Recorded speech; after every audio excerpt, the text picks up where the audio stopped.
In this lesson, we will examine the role of your success criteria in helping guide actions in the personal project process. At this point, you've done some research in order to narrow down your topic and identify a clear learning goal. Today, you will learn about how to create success criteria that help keep your project on track and help you plan your actions. So let's get started.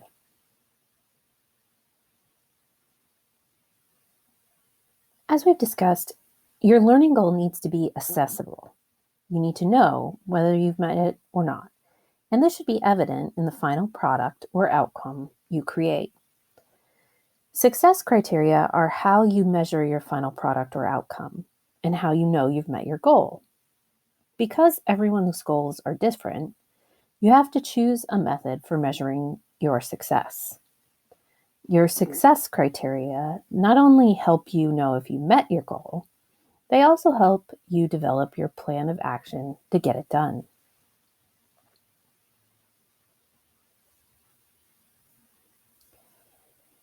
Take a look at the example of some sample criteria linked in this instructional presentation. These questions and criteria are helpful for projects that are product-oriented. This is an example of one student's goal and the specific criteria they set for success. As you can see, the criteria that the student has established are clear and specific. If you'd like to see more examples of the other criteria that the student set for themselves, you can click on the link at the bottom of the instructional slide. A copy of this template is available as an optional assignment on Canvas if you find it helpful. The criteria you set for yourself are an important part of the assessment of your planning process. As you can see in this rubric, the clarity and specificity of the criteria is what raises your score on this part of the project. When you set your criteria, you need to be able to justify them. In other words, you need to provide reasons for why you're using these criteria in your structured reflection. This will become important later in your final report. You may find this template for defining your criteria doesn't work for your project. It's definitely product-oriented, and you may be working on an outcome or goal that's less relevant to this structure. In this case,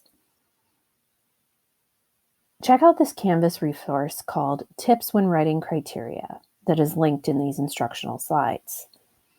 The criteria, or specifications for success, are broken down into different areas. Function, or what your end product should do. Aesthetics, the way you want your end product to look. Safety, which would be really important if you were creating a vehicle or toy or food. Size, or the maximum or minimum size of your product or quantity of your product. Resources, the materials and equipment limitations you're working with.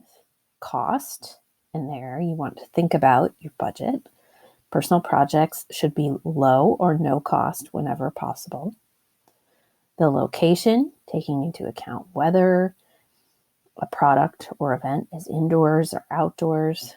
The quality of your final product, that is it a rough prototype versus a professional looking product? And time, when is your final deadline for completion?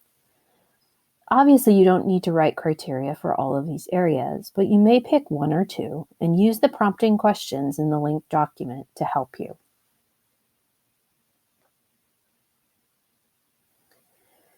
The success criteria you set for yourself help keep you on track as you plan your course of action. These criteria help you outline for yourself how you plan to arrive at your final goal. At this point in the process, you're working on developing your criteria in order to set a course for future action. Now, we'll talk about the different templates and strategies you can use to turn your ideas into concrete actions. In your Canvas classroom, you have two options for how to go about organizing your actions going forward. You may also choose a different action planning template, but these provide a framework for getting started. The first template is a simple to-do list. It's a list of actions organized by date, priority, and level of completion. Tasks can be organized based on the success criteria, time, or priority. This simple docs template is available on Canvas, or you can make your own using a format that you find helpful. The second template is called a Gantt chart. It's a more complex way of mapping out projects over a long period of time, which can be helpful for organizing events or actions that involve multiple people. The template is available on Canvas using sheets and provides you with a place to list actions, which ultimately get converted into a visual timeline. Now that you have an idea of how to structure your criteria in order to support your plans for action, go ahead and get started. In our next lesson, we'll talk about what to do as you work through your action plan and how to bounce back when things don't go as planned.